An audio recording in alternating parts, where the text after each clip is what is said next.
Erpatka sen kitaya kal. Sen oturdu bir ama tapkan bundan 30 fırsat dinleyin. Ama bu gerek emez. Ölüm ciddirotka icaran dönsem ol diye da. Bak gelmiş ki hop gitti. Tamam sonra çağına sokuzu bir gitti. Bak yurtuzu biz çiğken hem de. Bak kataşını biz büyüge gitardı. Boz yönünü biz ben de yardım sonra.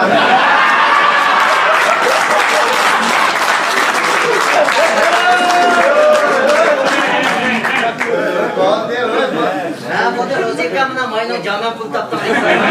Canan kıldım fikrim hem de korkmay may deseyim. Samışa şalilan yanında boynayım. Şali mi çok yıldı bunun ka? Bu tiş şali yoğanda iş kiko bunu. Ben o may yoğanda cütmak kadar bunu ayağına ekledim nöldü 8'deydi. Ben kuvvet malı ana, kaben çoğunu gege bala. Ay biz her saatte tayı koya geldik.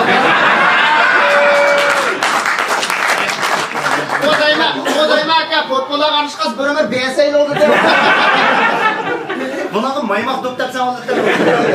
Buna meydan yanında küpesen oldu. Bu kalı okasın maymak çilek saksı. İşkemçin mayda işkemçin mayda.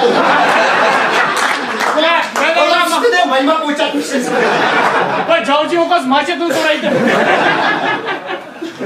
Bak haklarına boyan kaç demek, kanlıken kaç demek.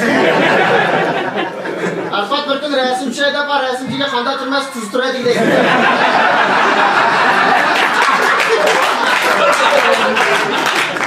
Aşırı resimde ramki koyup ya boyun çıkamam.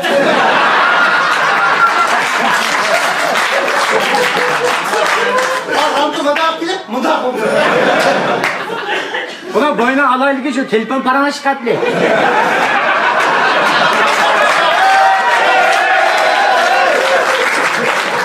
Mayzo!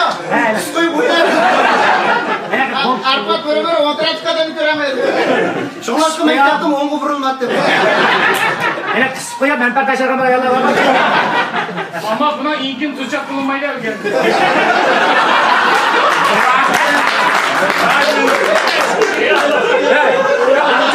Ya bu ölüp kalsın tavuk katı kadar şamcam yapmış. Ya bu gidelim kolay mı? Fazla kakası sana. Buna kalırsın mandar kullanmıyorsun. Bak bunu kırmayı orta koyun dayanaklar.